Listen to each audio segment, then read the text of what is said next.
what time is it? Your show. Yeah, what time is it? Your show. Yeah, what time is it? Your show. Yeah, he's back from the dead. Your show. Putting it on the map, yeah. Saskatoon. Right next to New York. New York. Yeah, what show, yeah. Your show. What time is it? Your show. Yeah, time to talk some shit, yeah. Your show. You've tuned in, yeah? Yeah, von Maggie. Bark, bark, wolf, wolf, who wants a treat, yeah? Keep listening. Welcome to the Thursday edition of Your Show. I am not your host, Gary Nickel, but I am your host for the first bit of today. Maggie decided she was going to get herself a spa day, and she is not back yet, and so that means Gary is not back yet. I don't know what we pay Maggie for if not to be on camera, but anyway, Gary is not here, and I think I just heard him walk in. Look at this girl. Oh, there she is. Oh, she looks so pretty. Well, I will give you back to your host Gary here as soon as he is. As soon as. All right, here we go. You did great, buddy. I didn't do anything. Hey, you got the show started. Ho! Woo! Look at that. Hey, you got my seat warm. Very well done. Maggie, come show everyone how pretty you are. Did she lose a... She has barrettes in today. Perfect. Marge, get up here. Hey, you go out there once we're done. Do I even have to say hello? Did you already introduce everyone? No? Hello and welcome to the Thursday edition of... Of course she did. Margaret, right on the floor? All right, get up here. Let's go. Come here. Come on. Oh, she's got more. Oh, no, poor girl. We're going to have to do a big-time cleanup here. Oh, that was so bad. Hey, come on up. Come up here. Please. Please, Margaret. Welcome to the Thursday edition of Your Show. My name is Gary. I am your host, and I'm so grateful to have you here. Still, as far as we know, the only show going live on YouTube from 4 to 5 p.m. Monday to Friday. And today is a great example of that. We have a Marge with a sore tummy. Hey, come here, babe. We got to get your Maggie Cam, and you did so good. Come on up. There you go. Let's show the people how nice you are. Hey, you got room after a little pukey puke? Oh, puppies, hey? Yeah, you're so pretty. So proud to be going live. This is probably the most livest we've ever lived, as we are originating in Saskatoon, and it's so special to have something that you can go to every single day, like scheduled viewing, and we're so happy and proud of that. We are also so happy and proud of this beautiful puppy right here. Ladies and gentlemen, this is the Maggie Cam. Can we get your head turned? We got to show the braids, girl. So I just picked her up from Head to Tail Spa in Sutherland. The team there, so incredible at what they do. And they got her all trimmed up and all looking pretty. Although you can only see her back. We'll see if she turns around here right away. She's got barrettes in here, and they look so unbelievably cute. When you need anything else besides dog grooming, head on over to Pet Planet on 8th Street, your pet's natural grocer. That's where Marge always goes. And we're so proud to have them as a member of this amazing team with the Maggie Cam. Look at her go. As when you walk in those doors, her boyfriend, Leroy, also works at Pet Planet on 8th Street, just like Maggie works here. He walks up to the till, you say hi to Mike and or Rochelle, and then from there, your day keeps getting better, all right? We're talking all the latest fashions, including the buckle-up collars and leashes matching. They also have all the toys and treats and the raw food in the back fridges, which is amazing, and that's right beside the cleaning station, as you will need to go get a cleaning done. Let me promise you that. It's real muddy and dirty out there. Pet Planet on 8th Street has the best cleaning station on earth. Check it out. Say hello and let everybody know that, yeah, we all love Pet Planet on 8th Street. So thank you again to the team there. Open after hours and on weekends, thanks to Kirsten, Shara, Chris. Can you see those little boys? Barrettes? Look at her. Oh, they're so cute. All right, as we go into cleanup mode, we have a really big show today. A lot of people stopping by. We got Hockey Helps the Homeless going on tomorrow. So I figured we'd run a bunch of our Hockey Helps the Homeless interviews for you throughout today. We'll also check in with Mr. Thursday himself, the great Matt Young from CTV. And we got a little three-hall interview to get to. But before any of that, we're going to kick things off with a previously recorded segment for our friends at Hockey Helps the Homeless. Take it away, LB. All right, well, welcome back to another Hockey Helps the Homeless podcast. I'm here with Gary with the Dufferin Avenue Media Group. Sir. And we got a special guest, Matthew Barnaby. He's a 14-year NHL player, and he's played 834 games. So thanks for coming on here, Matthew. Thanks. Hey, I'm glad we were able to figure this out. My my CTE might be kicking in from the years. I can't tell time zones apart. So thanks for having me on. Yeah. I was telling you before, I don't got any CTE that I know of, and I'm screwing them up too. So we're all in the same boat, brother. Time zones suck. All good. All good. So you've been a past supporter. Now it's been, you came to our, I guess, our inaugural year, and now you're coming back for the 4th year in a row. What kind of drives you to want to do these charity events? I'm sure that you got lots of other things that are happening in your life, right? So. Yeah, you know what? You're very fortunate to be able to play 14 years and to be able to make a difference and showing up, just to be a small part of raising money for such a great cause. And I think, anytime you get to go to Western Canada and see the passion for hockey and be able to be, like I said, a small part of that cog in the wheel, per se, to raise money for a great cause, it's awesome. We have a great time and get to drink beer, you get to raise money and meet a lot of new people. It's pretty awesome. You definitely have a good time. There's no doubt about that, Matthew. For anybody that is like playing in the tournament, if you're looking for a pro to play with, is that I know Matthew will probably go out with maybe for a couple cocktails with you after the event. Yeah, curfews. That's the best thing about being retired is it doesn't matter how bad you play. It's about how much fun you have. So yeah, I'm definitely not going to be in for curfew in Saskatoon when I'm there next month. Right on. So with things like hockey helps the homeless and these chances you get to interact not just with like people that you're supporting, but fans as well, and getting out on the ice. I always like to ask the pros, how hard is it to contain that fire inside when you're out there playing with jabronis like us, guys that can't catch a pass, guys that'll be falling over? You have that switch. We always talk about the switch with pro athletes. How hard is it to turn that off and just have a good laugh when the guy falls on his ass?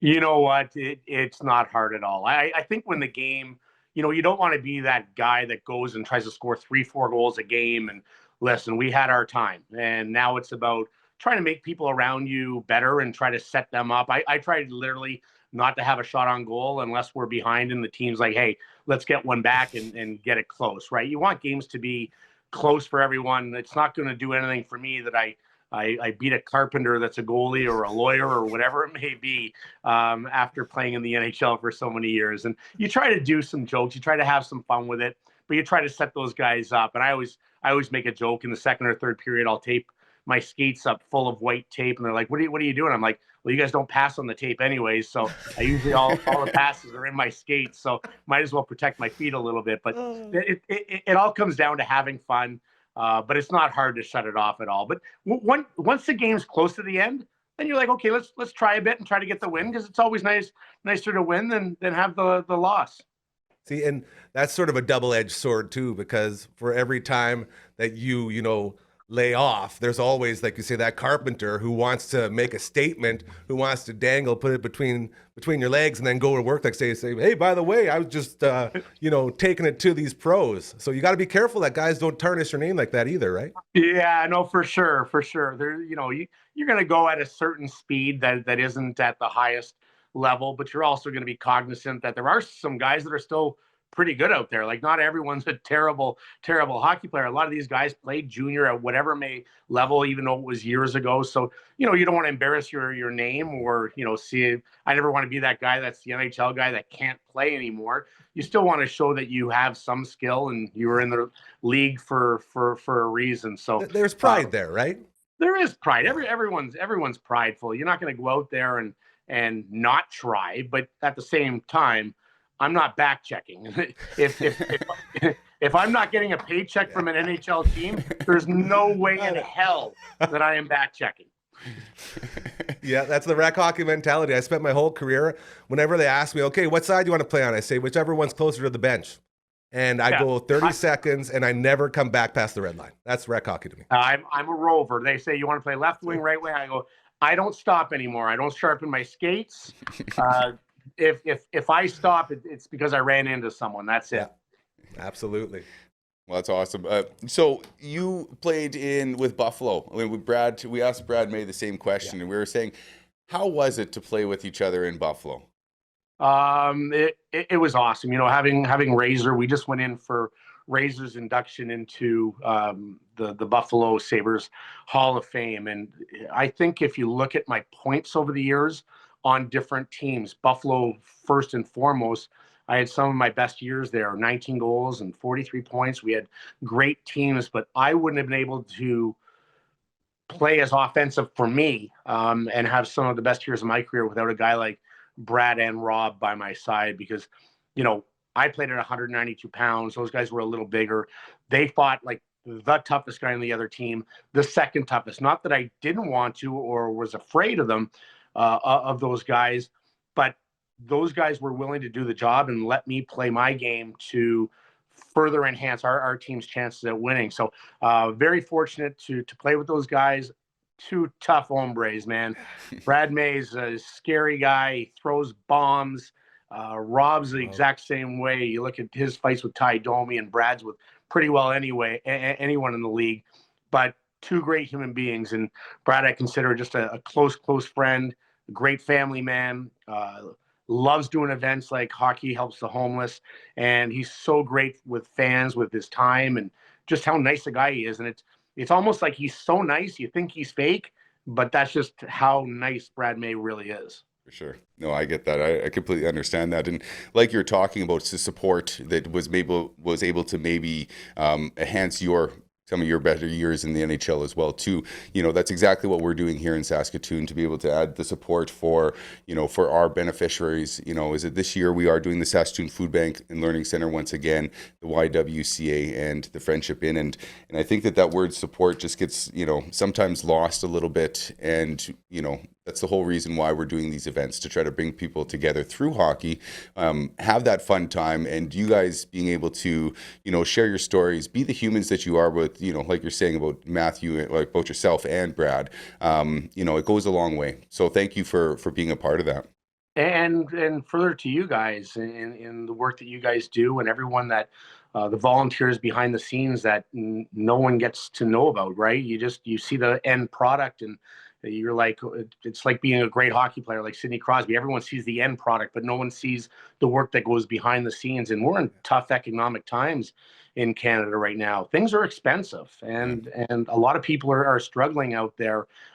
So for what you guys do, everyone that's a part of the tournament, the fundraising that goes along with it, it's a first-class event, and I'm just honored to be a part of it. Well, thanks. We're honored to have you back. We keep on inviting you back, so it's obviously been a great time. Thanks again for the support. It goes a long way, and for us to be able to even get you onto the podcast, hearing a little bit about your story, I think will go a long way. And it's without everybody coming together and doing their small act, is that we wouldn't be able to do this and put this together. So. Yeah, it really is. It takes an army of people to be able to raise money and keep tournaments going on year after year. You do it for 1 year, it's getting the support and all the volunteers, everyone that raises money, anyone that chips in anywhere along the line. It takes an army to put on an event like this. And like I said, I'm looking forward to getting there. Hopefully it's not minus 49 like it is today when I get out there, but looking forward to it. I'm sure we can find a way to alleviate some of the cold. I have a good idea on how to do that. Yeah, I bet you do. Hell yeah. Right on. Well, thanks again, Matthew. It's always a pleasure seeing you and for the support and obviously bringing light to some of the insecurities in the community and that kind of stuff. Is it, I know everything that we can do to give back to the beneficiaries is certainly going to the right places, right? So, well, cheers, boys. Thanks for having me on, and we'll see you in a few weeks. Yeah, right sounds on, good. Brother. Thanks again. Thanks, Matt. Really appreciate it.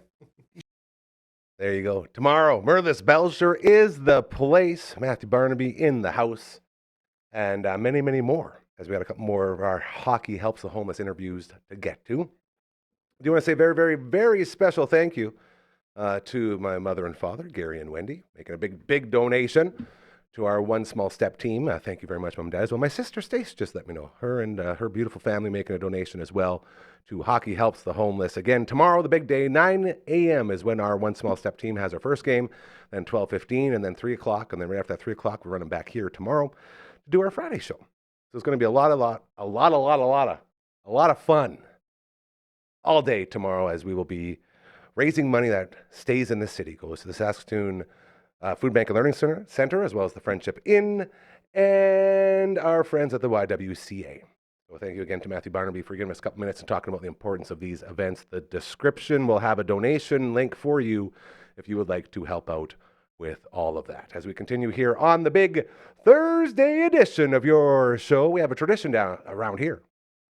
Every single Thursday, except for last week. This guy comes in here. I call him like the human monster energy drink or whatever else you can take to really fire you up. When this guy gets in the house, everyone gets amped up. And here is more proof of that. Take it away, LB. Thursdays are so lonely around here when we don't have this man. Not anymore, because I'm back. He's back, baby. CTV's Matt Young in the house. That's right. How you doing? I'm doing great, brother. Good. We missed you around here. I know you got real busy, and there's so much going on. Yeah, last week was a bit of a crazy week, so I wasn't able to make it, and I was disappointed about that. I was actually gearing up for another demonstration. It would have involved using the top-down cam today, but there was a thing I needed to get that I couldn't quite get my hands on it this week, so we're going to try and do that next week. Love it. But I've been missing you and your show. Things are going okay? Things are always good around here, brother. It's starting to get warmer outside. There's a little less snow out there, right? Oh, yeah. Man, it's the happy times again. Happy times We're are back to the happy times. That's right. Finally, the dead of winter is over, and now we can start hopefully looking towards some April showers, which brings the May flowers, and then by June you're on the beach, right? Who doesn't love that? Yeah. Get me to that beach, baby. I love it. Well, so what do we got going on today? Well, we love talking about Saskatoon stuff. And we love talking about video games, and we like to talk about modding video games and learning about video games and kind of the latest in what's going on in video game news. And lately, I remember you said, you know what, I love it when you bring up video game anniversaries. Yes, so much. We thought we'd say a little happy birthday to some big video games that you might remember and some interesting trivia about them that you might not know about. So, I love it. Let's cut right to it. Now, did you have a Sega Genesis growing up? I did not. I did.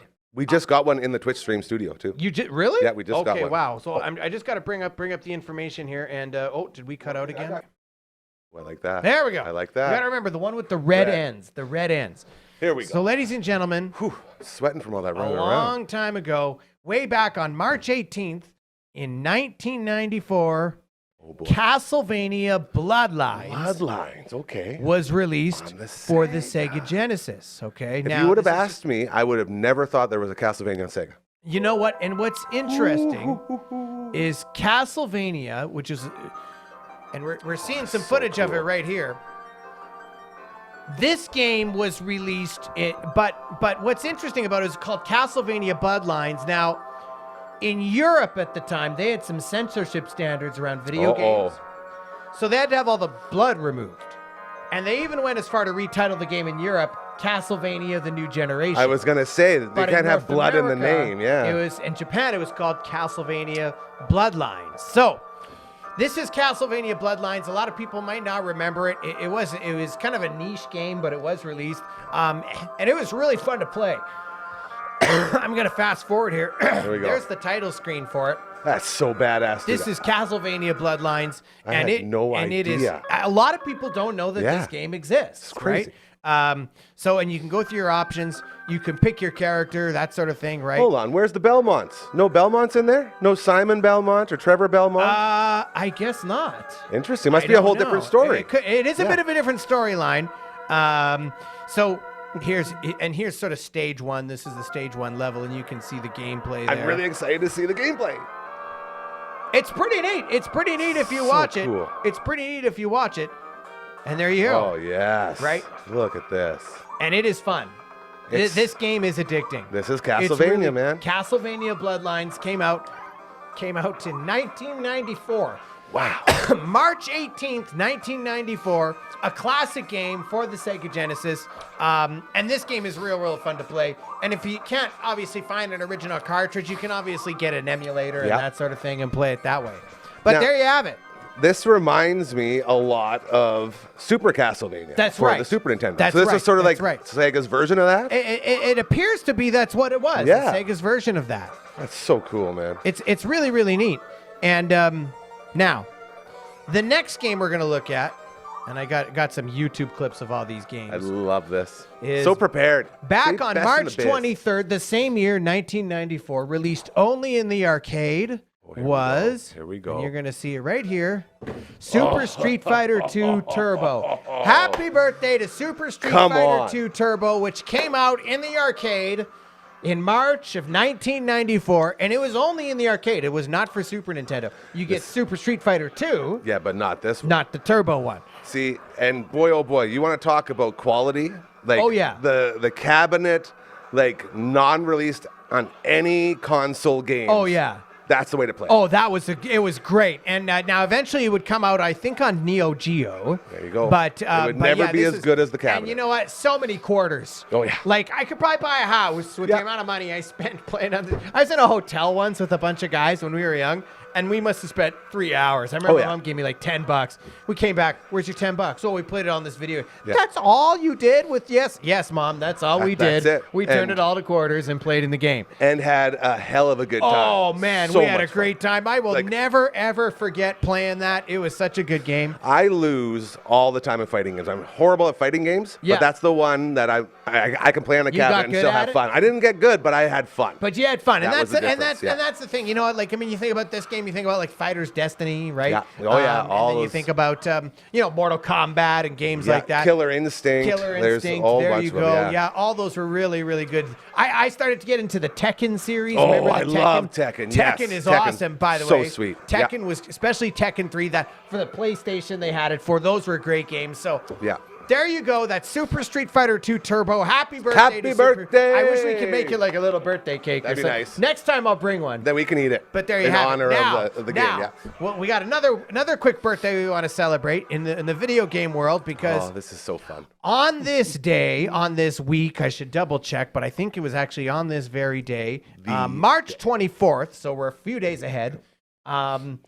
In 2005, 20 years ago, the PlayStation Portable was released by Sony PlayStation. This was the first foray into Sony's sort of portable gaming market. And it was okay. So a lot of great games for it. But this was the PlayStation Portable. It came out. Oh, I love and those it so used, much. And I have the games here. It used kind of it wasn't like a CD format, but just hang on one second. It used kind of a weird. Yeah, the little guys like a little tiny cart that there, plugs in the back. Yeah. I have one right here. Just hang Ooh. on. It used something like this. Look at that. Right? And it's like a little mini CD, CD that's and- encased in a little cartridge. And what you would do is you would open up the back just like this. You'd put the game in just like that. Close it up, and then you could play. Right? So this was a PlayStation Portable. Now you have a Game Boy right there. Why don't you let's compare the size. Okay. That's the game, by the way. It's called Patapon 2. I don't even know what it is. I just found it. It's a game. It's a game. That's it. But so this is the Game Boy from Nintendo way back in the 80s. This is a PlayStation Portable. Gives you an Little idea, bit of a just difference, a little bit of a comparison on the size there.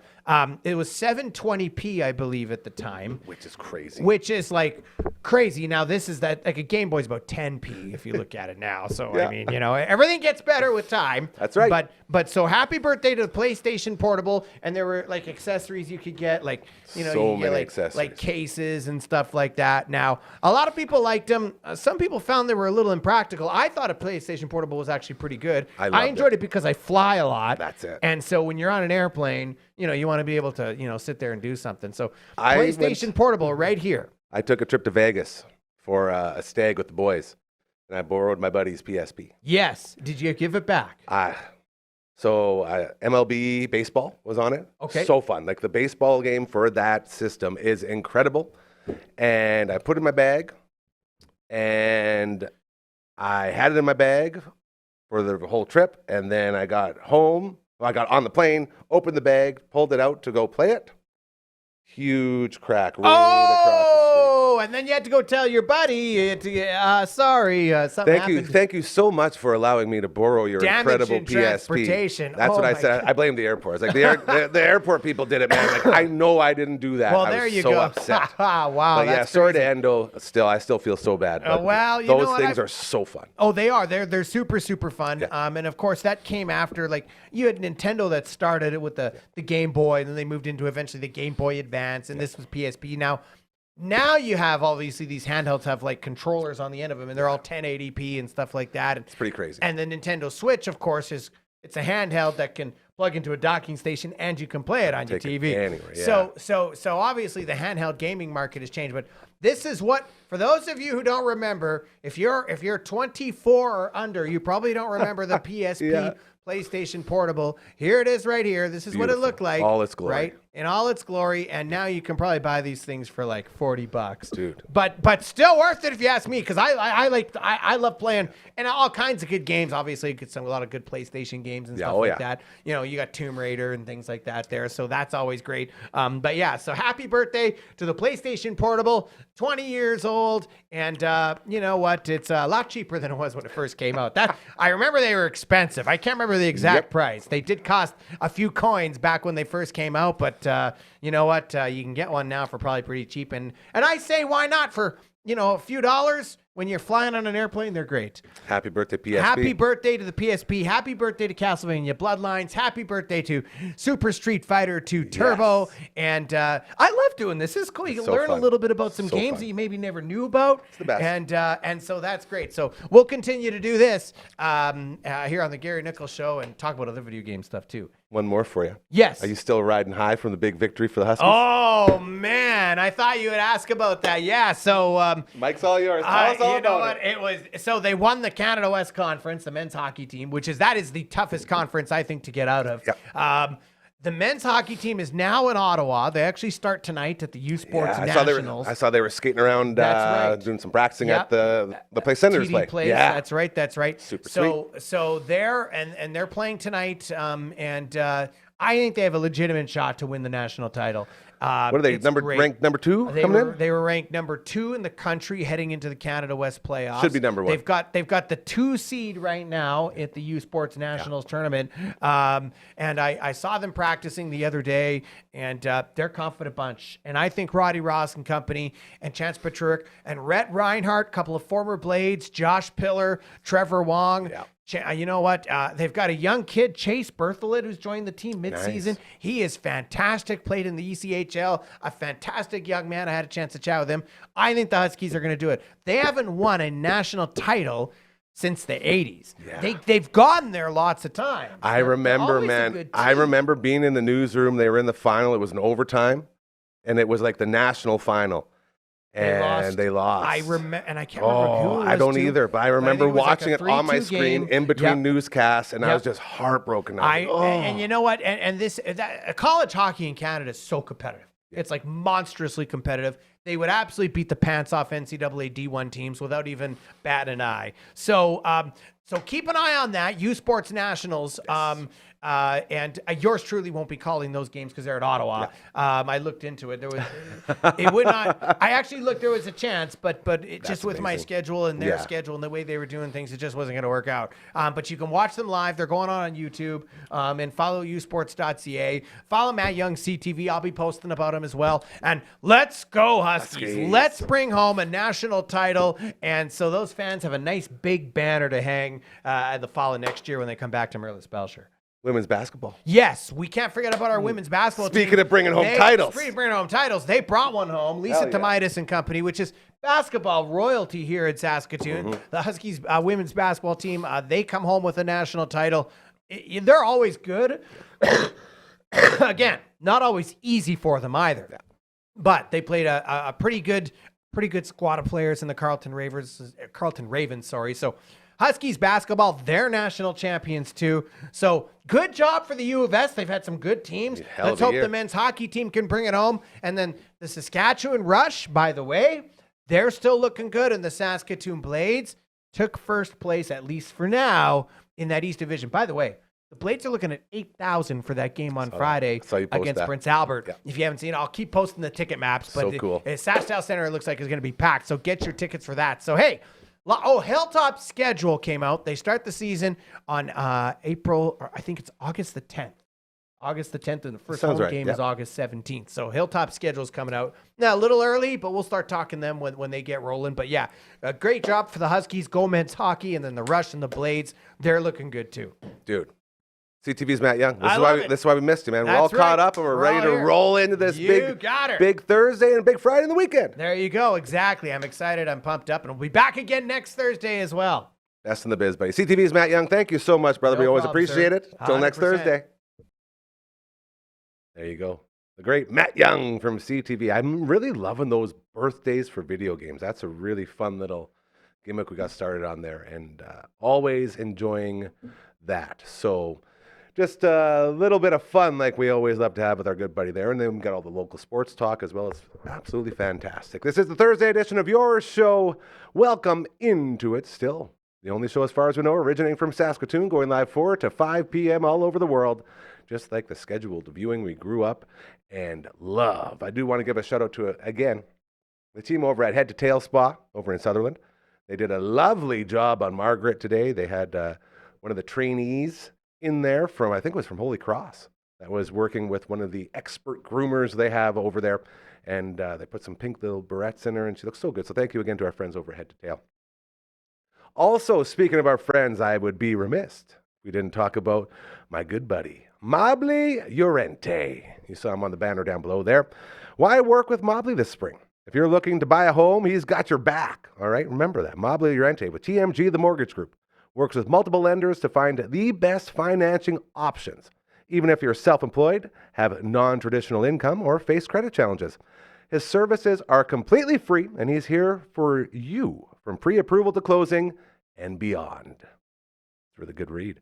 Whether you need refinancing, a mortgage renewal, or just expert advice down the road, he will always be here to help. That's Mobley Llorente, mortgages made simple. Hit him up at 306-370-5804. You can call or text that number. So again, a big thank you to him as we continue with, this is what I'm talking about. We got so much going on here. You see the Bamford Co podcast down below. They were in here on Tuesday, and I still haven't got their videos for the next month. I just saw an email for that while I was looking for my live reads. As it's been a very busy week, and that is because of our Hockey Helps the Homeless campaign, which will, I guess, come to an end tomorrow with the big day full of hockey over at Merlis Belcher. Links are in the descriptions. If you want to make a donation to Hockey Helps the Homeless, the money raised here stays here, and it goes to the YWCA, the Friendship Inn, and the Saskatoon Food Bank and Learning Center. It's a really good way to get that karma up. And along those lines, we have another interview that my good buddy Ryan Bamford and I did for our Hockey Helps the Homeless team. And this is another great one right here. Let's take it away there, LB. All right, we are back with another Hockey Helps the Homeless podcast. Today I'm here with Gary from Dufferin Avenue Media Group. Hello. And also Brian Skrudland, past NHL champion, got a couple Stanley Cups, former Blade. Hell yeah. Definitely a prairie boy that's grown up. And we want to thank you for coming on here, Brian. We're looking forward to talking a little bit with you. Well, thanks for having me, but this is too good. I got Brad May popped up on the third party on my phone here. Oh, nice. I love it. Yeah, he's Brad, going to be popping in right away. That's right. I see what you're saying now. He's in the queue. He's in the queue. Oh, geez. So everyone's already getting in line for this. Everyone's early. What's it with hockey players and being early for their interviews? I thought it was supposed to be the other way. Some of us know how to run a computer, and some don't. Fair enough. The prep work, hey? That's the one. Exactly. Yeah. So, you've been a longtime supporter here, Brian. What brings you to want to do these events across Canada? Obviously, giving back's important, but what's the big idea for you to be able to do all these events that you actually commit yourself to? Well, first and foremost, we're all having fun, and that's what it's all about. I think we're a group of guys that want to make sure that the people that have paid the monies to participate, we want to make sure that they enjoy that 1 or 2 days, however long it may be, and we feel as though a large part of that is our responsibility, and we want to make hockey synonymous to fun with raising good money, monies that will be used properly in the right ways, and make us feel awful proud and good as well. Giving back certainly does that. There's no doubt about it. Now, it sounds like it runs in your family. You were just telling me before we got on air here that your 85-year-old mom is helping out at the food bank in Saskatoon. Is that correct? I didn't tell you were allowed to say her age. I told you that she was working at the food bank. You're in big trouble now, my friend. Oh my! I'll take responsibility about that. People are thinking that she's 65. Now you've let the cat out of the bag. You're in big trouble. We can cut that out. Yes. We'll get a little 6 in there, and I'll re-record that on the other side for you. Mom and Dad have both always been just hardworking Saskatchewan folk, and I come by it quite honestly when I bring those two into the conversation, and just always been there to help out. Doesn't matter what, who, when, why. They've just always been there to help out. So I guess I'm not that much indifferent than my folks, yet at the same time they're pretty special people. It's pretty cool that you that generationally is it your family's giving back, and it's the apple doesn't fall far from the tree, but that's pretty cool that it's that it's your parents and yourself, right? So I know it goes a long way in our community, especially. Well, that's the one thing about being raised in Saskatchewan. It really is that community feeling. Everybody, I mean, it takes a community or a village to raise a kid, and it certainly did with myself and a few of my buddies. You'll realize it took more than your parents to raise us. We were out and about. I mean, this was pre-cell phone days. If the hockey rink was open, we were usually there, to be honest with you. So lots of fun that way, and lots of great memories growing up in Saskatchewan. Nice. Now, we talk about Hockey Helps the Homeless and doing good and giving back. And you just sort of mentioned it with, it's like the Saskatchewan mentality of helping each other and all that. As we move forward, how important is it to remind the next generation of the importance of helping out with not just community, but like mankind as a whole? Because I feel there's a lot of people out there who life gets hard, and if you went out and just helped other people and did good things like Hockey Helps the Homeless, it helps everybody. And I'm hoping we can make sure that the next generation and the one after understand the importance of that. Is there anything you'd like to sort of pass down to the kids to remind them why we do these things and how important they are? Well, for instance, the Canadian Hockey League, they take those young kids every year, all the leaders from the teams out west anyway, and take them down take them into Vancouver and show them what a couple of those roughhousing streets are like. And it's quite an eye-opener, and they bring back those messages for their teammates. I mean, this isn't falling on deaf ears, and you don't have to go to Vancouver today to see the homeless. I mean, walk down town in any city in Canada right now, and you're going to see a lot of homeless. I guess that's the saddest part, excuse me, of witnessing this firsthand. But homeless isn't just for the poor, and isn't just this is a whole mental health thing. This is there's more. The issues are deeper than we really even know. We don't have far to go for looking at an ex-pro hockey player and Joe Murphy out on the streets in Ontario. I mean, this is a real pandemic in our society today, and not sure if it's the drugs, the alcohol, or what's bringing this on, but we're going to need a strong community to get through this. There's no doubt about that. Absolutely agree. And taking a look at the game itself, and I've always wondered this with these charity events, because you hear about a lot of athletes, especially pro athletes, that have that switch that once you're in warrior mode, you go out and you go hard. And then sort of as the career winds down and you're sort of, I don't want to use the term soft because that's a horrible term to use with hockey, but you become gentler in your ways. When you get back out on that ice and you're playing with jabronis like us who can't catch a pass, does that fire ever sort of fire up a bit? Do you ever get a little too into it when you're out there on the ice? LMAO. I mean, laugh my ass off. That's what I'm there for. I love it. I love the guys who are competitive, and you got to bring them down a few notches to say, "Hey, you're already here. That makes you a winner. You know, you're already a winner." And then I get on the bench, "Hey, screw it, we got to win. You know, we're down 2. We got to win this thing." And it's like, "Hey, buddy, I'll tell you what. Put your stick down, go hard to the net, and if I get a chance, I'll try and bang it in off your head." That's the move. I love that one. That was my go-to move. Just sit out front, sit in the dumpster zone, and let him just bank him off me. It's about the only skill I have. So the reality is still there. You put those skates on, exactly as you said. Some guys can turn it off, some guys can turn it on, and some guys just don't have a switch. So it's up to us to make sure that the team's there, that we're all having fun. Everybody goes home with their teeth, their eyeballs, so they can go to work on Monday. Let's continue to enjoy this event for what it was meant to be, and that's the fundraiser. And really, at the end of the day, give yourself a pat on the back as soon as you sign up, because you're already a hero.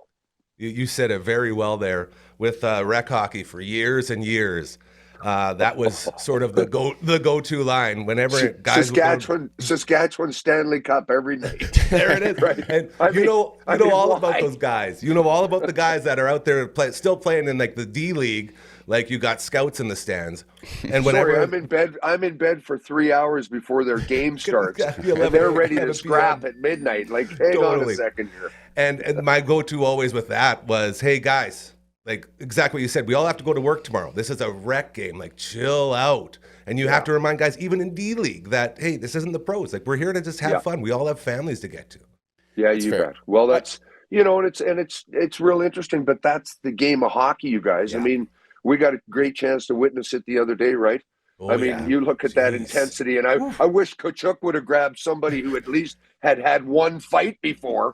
I mean, tell me about, picking your spot. Selective grabs, yeah. Anyway, I'm hoping that this morning it'll be Marchand standing beside him, and Marchand says, "Welcome to Boston." And away they get at it again. But I have a feeling Tkachuk's not going to play, so he'll just have to grab somebody else. But wasn't that just that's the epitome of our game and what it means to us, what it means to the Americans now, blah, blah, blah. It's just great. For sure. Absolutely. We all have a tough time actually turning that off. At least I do. I love the good work in the corner, and let's go at it, right? Yeah. So this is awesome. But that's in the corner of the office, Bumford. You're not supposed to be doing that in the corner of the office, for God's sake. Easy. That's awesome. Any other? Well, we just wanted to thank you just for coming on to be able to give back to our community in Saskatoon and be able to give us some more social media content for obviously the beneficiaries, the Saskatoon Food Bank and Friendship, or Food Bank and Learning Center, the Friendship Inn, and then the YWCA. So, Brian, thanks again for continuing to be a part of our event and also just giving back to the community and obviously bringing a good time with you. Yeah. It doesn't happen without you cats. So keep it up. Well, thanks, Brian. Brother. Okay. Really appreciate it. Well, you have a great day. Stay warm out there, and we'll see you in a couple weeks. Cheers, man. Keep building that fence. All right. Thanks, buddy. You got it. Talk to you. All right. Have a good day. Bye. There you go.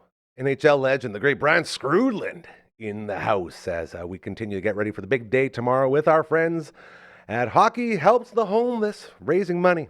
Lots of money that will stay in this city of ours and go to our brothers and sisters in this beautiful city we love so much. Friendship Inn, YWCA, and Saskatoon Food Bank and Learning Center, the beneficiaries of all this money raised, as it will come to a conclusion tomorrow. So excited for that. The draft going on tonight at the Canadian Brewhouse. I'm stuck here doing a bunch of work, so I will not be there with the Bamford Bros and everyone else on the team. We'll be trying to get us a real hot pick in the draft, as whoever raises the most money gets the first pick and so on and so forth. And that's your NHL guy that you get to play with. It's a lot of fun. If you ever have an organization or a charity or an idea, or if you just want to come in here and check out the facility, you want to start a Twitch stream, we got a Twitch stream going on, we got a second set, we got an audio booth where we are recording books, our first ever audio book, right here recorded. You Can't Stop Love with the great John Fast. If you got a book you want to get recorded, or maybe some audio vocals you want done for your band, or anything else, it's all here for you, okay? State-of-the-art stuff going on in the Tooth Booth, thanks to our friends over at Dr. Hausman and Associates, the Big Tooth on 2nd Ave. All you got to do, I'm going to try to pull this one up here. I'm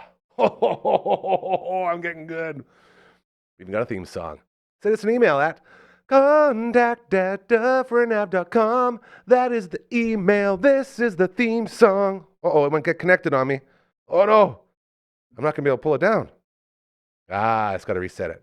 I'm going to get rid of this real quick. Oh, yeah, look at that. We're really learning these angles. Get out of here, email. Man, that looks so cool. So, yeah, let us know. Get in touch. You need to do some advertising? We are the voice of Saskatoon. We are the only people, as far as we know, in this beautiful city of ours that have the proof of the reach that we have. We continue to grow. Our numbers are through the roof. When people speak around here, our city hears. That includes you and your business. So let us know. Get in touch, and we will make some magic happen together. We also got a website. You know, yeah, the info right there, dufferinave.com. LB, how we looking now, buddy? Ready to go? All right, let's see what we got going next. What a fun show so far. Take it away. Our quest to bring music back to Broadway continues with our friends over at Bloom Entertainment and 3 Hall, and we have another man in the house right now. Tell us who you are, who you're with, and what's going on, my friend. Sure. My name is Nicholas McCormick. I play with Christopher and the Saints. We are a folk rock quartet of musicians that are going to be playing at 3 Hall on Saturday night from about 8 till I think the doors open at 7. I think we start at 8. Or no, there's an opening out called Sharptail playing, and Nice. they'll play probably about an hour, and then we'll play from about 9 till 11 or so ourselves, or we give or take. We'll figure out as the night. Do they let you go longer if you want to? I think so. I Good. mean, they always seem to have a jam every open stage, so they're kind of a pretty chill group of folks over there. It's a great party. And again, I didn't even know this. The Bloom Loft. That's what they're calling it now, which I really appreciate. So over at 3 Hall upstairs in the Bloom Loft, it's going down. And man, like these shows, I've talked to a bunch of bands that have gone in there and played, and it really feels like the momentum is building. Hey, like this is turning into something where bands can come in and do their thing and grow from it. It really does feel that way, you know. And Yeah. I mean, we played one open stage a few weeks ago, but I can let you know who was in the band if you want to. Sure, absolutely. Yeah, promote, Ben. We're here to promote you and everything about you, for sure. So I play bass myself with Christopher and the Saints, and Christopher James Vassar is kind of the primary songwriter, and he plays guitar and vocals. And actually, the other guitar player, Peter Aboni, plays the lead guitar, and him and I do some trade off some background vocals at times. Nice. And then now we have a fourth member that just joined us, Wayne Cullen, whose name people might know if they recognize the band The Dudes from about the early 70s. Sounds a little familiar, yeah. Yeah, like they had a hit Saturday night, and we'll know Angels, I think, and he's been playing for I think 50, 60 years, you know, 50 years on drums. Got some reps in, hey? Oh yeah, and that Dude's band was on, I think, Columbia. They released maybe. Yeah, the name sounds really familiar because we say dude all the time now, so it's like it fits right in. Yeah, and this album I think came out, you know, almost exactly just over 50 years ago, and crazy. So we got a dude with lots of experience. That's it. And with that, like I talk a little bit as well whenever we sit down with bands that are going to be playing at 3 Hall. We talk about open mics and the importance of open mic nights and jams and how those events sort of continue to help grow as well the scene of music in this city, because you go there, you get your reps in and you network, and then all of a sudden a couple weeks you got a band, and then all of a sudden you're playing shows.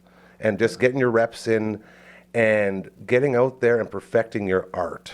The importance of those things, and we know the importance of them because we had that time where we didn't have any of it.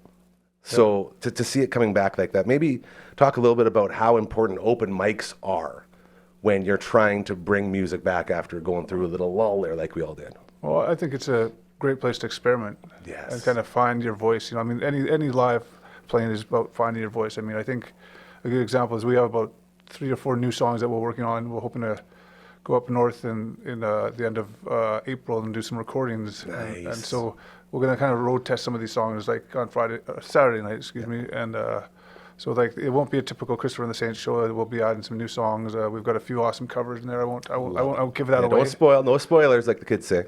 Yeah, exactly. But it's just, it all makes me so happy because we had a real tough time for a long time around here going out and enjoying live music.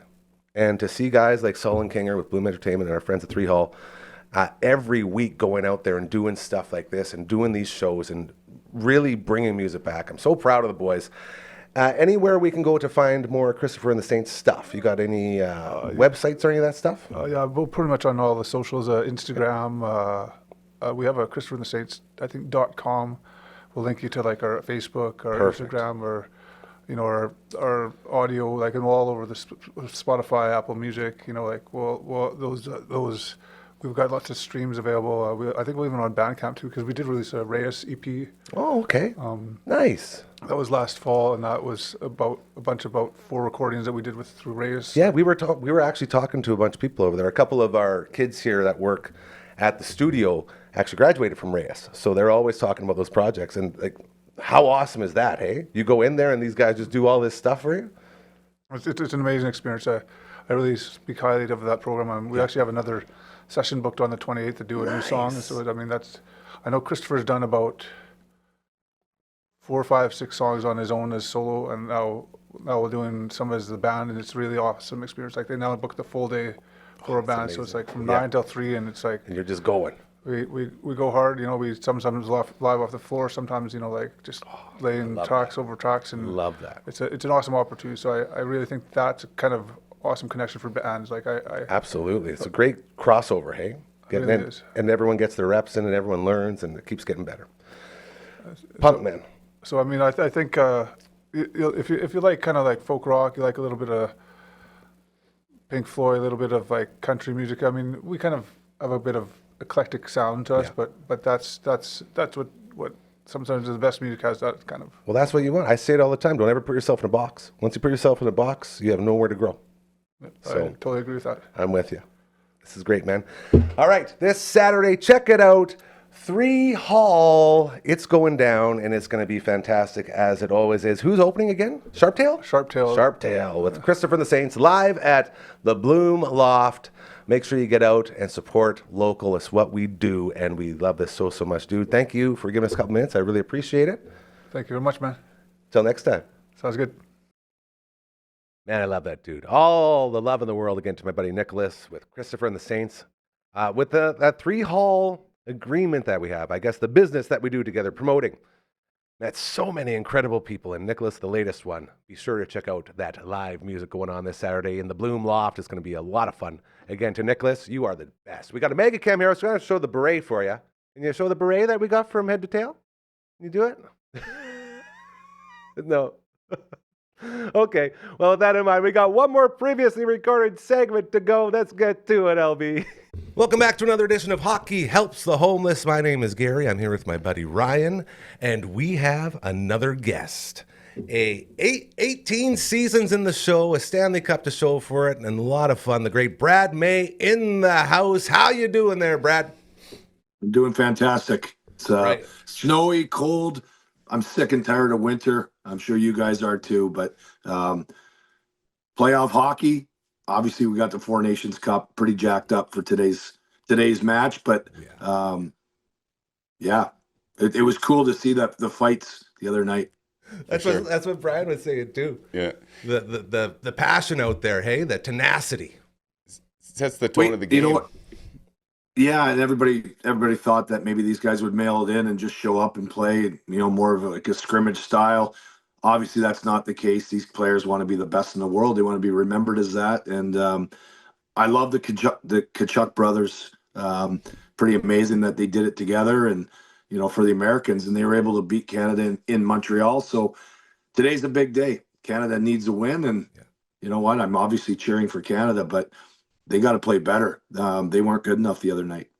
Yeah, I hear you. So when we bring it home here a little more locally with Hockey Helps the Homeless and these charitable events that go on, can you maybe talk a little bit about the importance of giving back and the importance of, you know, helping others as you've had this incredible career and you're doing your new things?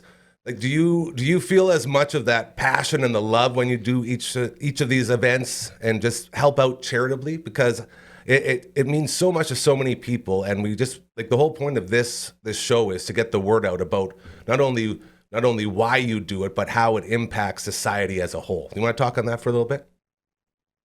Yeah, I love it.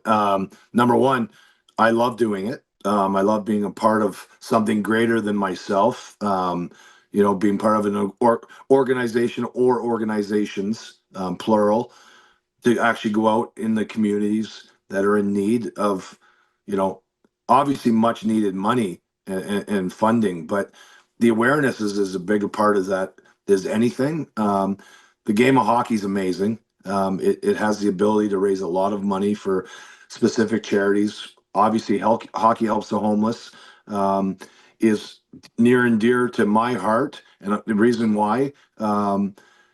I was asked to do this when I first retired. I was asked to play in a tournament. It was probably the first time I was on the ice, or one of them after my career, and it was about raising money here in Toronto for Hockey Helps the Homeless. And listen, I have a house. I live with heat. I can feed myself, my family, and I'm awfully blessed to do so. And there's a lot of individuals, families that can't do that.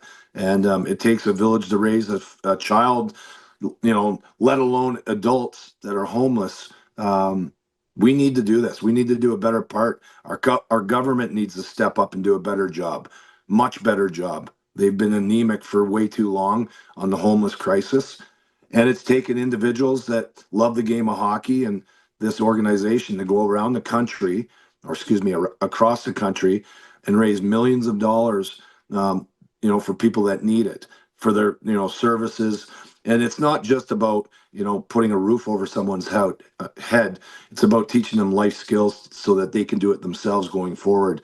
And these programs in different houses, different organizations in each city that Hockey Helps the Homeless plays in does a great job raising funds, but then obviously supporting their community. But the sad part is it's just growing. That number of homeless individuals is growing, not shrinking.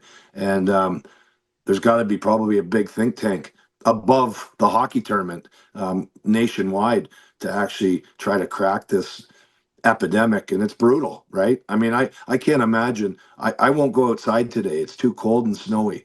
What happens to the people, the men and women that are, the only way they can survive is to hole up on a sewer grate that's got heat coming out from the bottom, or whatever it is. Awfully tragic and sad. And the game of hockey can make a difference, and I'm part of that. I'm a cog in that wheel, along with hundreds and hundreds of other players, and obviously great people in their communities that have done well and are willing to part with their money to support such a great cause. Yeah, minus 49 today, by the way, here in Saskatoon.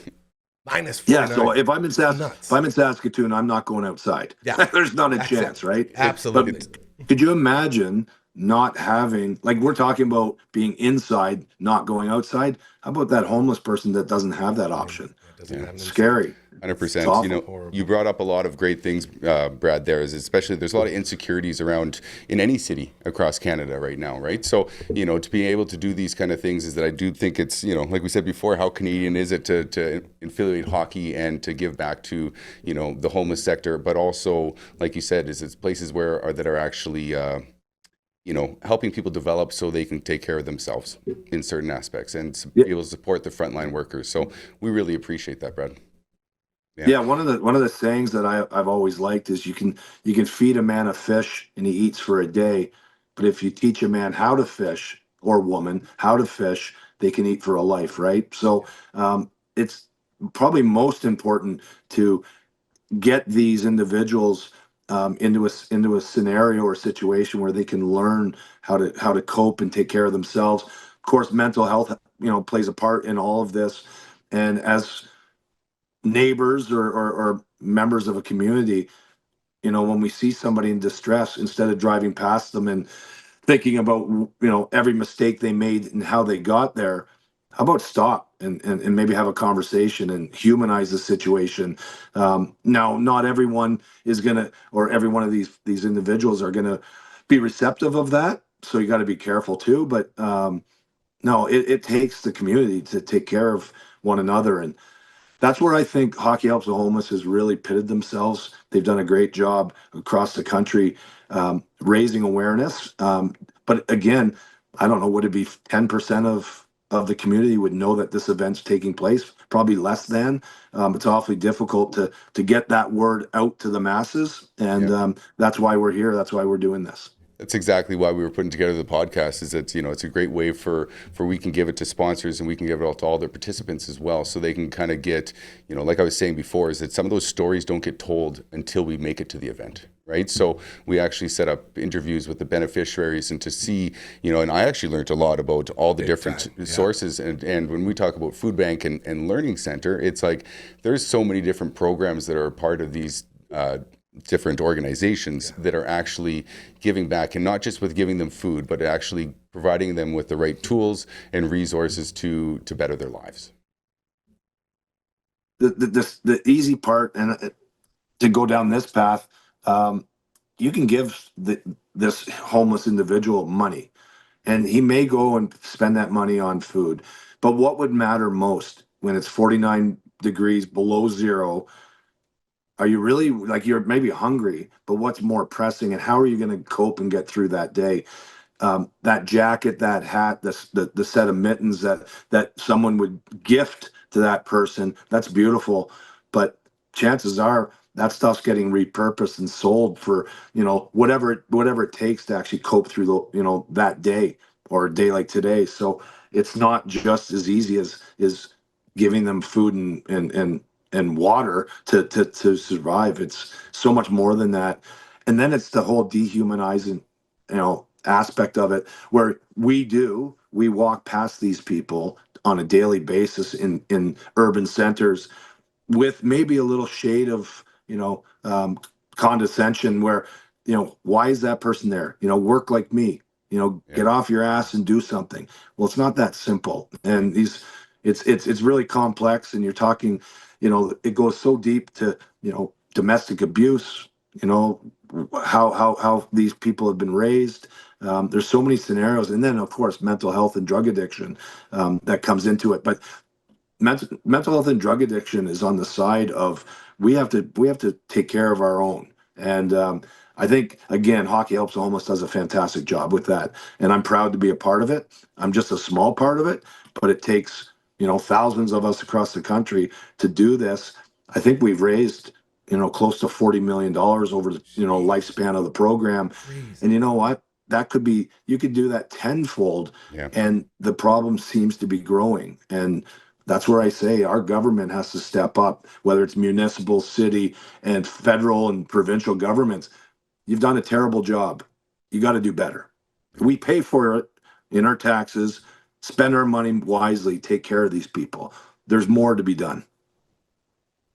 I agree. There's more to be done, and like you're saying, is that each one of us doing our small part, is it does make a difference, even though it might be a drop in the bucket. It all adds up at the end of the day, right? But you're right, is that there's a ton of people that need a lot more support and help than what's being given right now. So hopefully we can, make this our best year yet, and be able to give as much back to the Saskatoon Food Bank and Learning Center, the YWCA, and then also the Friendship Inn here in Saskatoon. So, Brad, this is I really appreciate, you obviously have a real passion about what's happening in your communities across Canada. So we want to thank you for spending your time and voicing your opinion on what's happening. We're looking forward to to having you. It's going to be, we're just under a month away, and I know I got to get my skates on so I can get in the corner with you a little bit, but got to get mine sharpened. Hey, don't worry about time.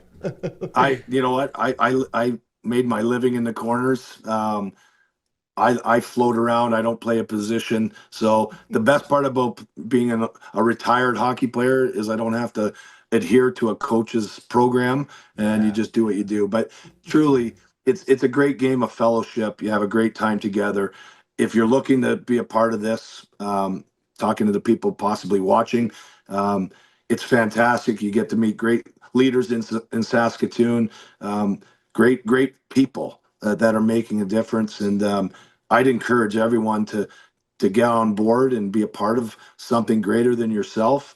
When you go to sleep at night, that you in your small part, you're able to make a slight difference. You'll hear a couple stories from a few homeless individuals, that actually have, recovered and been able to get out on the other side. They'll tell their stories, and they're compelling. And most cases, there's not a dry eye in the room when you're hearing these stories, because you can't believe that somebody was taken that deep, that far down that road of despair. And listen, we're lucky people. We're talking on our devices, social media.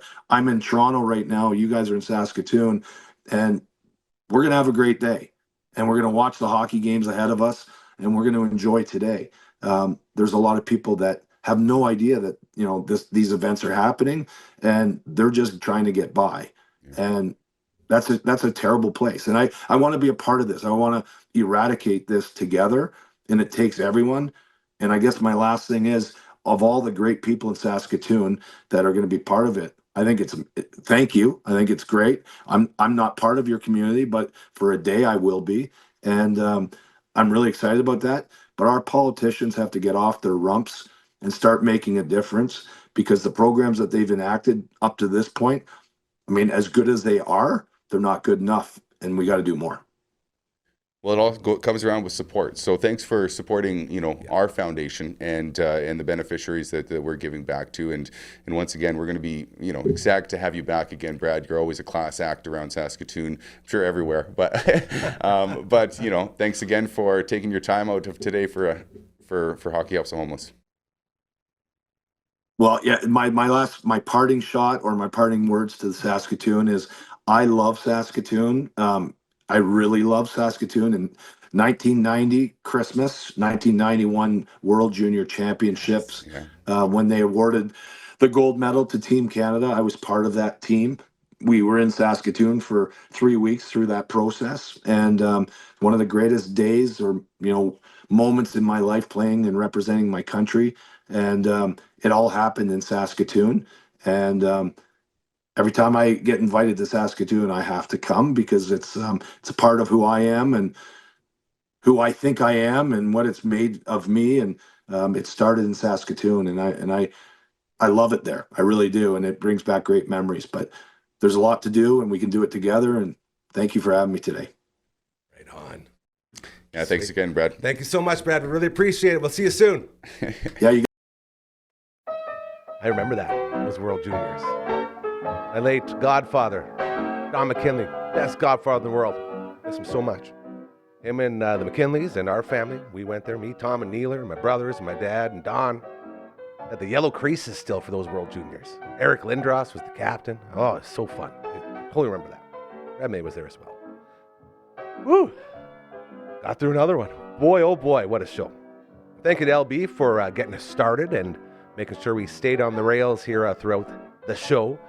Again, big thank you to our friends over at Head to Tail Spa over in Sutherland. They got Margaret looking so incredibly beautiful, and they got her back in time for the Maggie Cam, which was the most important thing. So if any of our friends there are watching, thank you again. You guys did a fantastic job. Brian Skrudland, along with Matthew Barnaby, and my man Nicholas from Christopher and the Saints, playing tomorrow night, or Saturday night, the Bloom Loft over at 3 Hall. Be sure to check them out. Nicholas, you are a dude, man. I love you so much. That was fantastic. CTV's Matt Young, so good. Oh, that was awesome.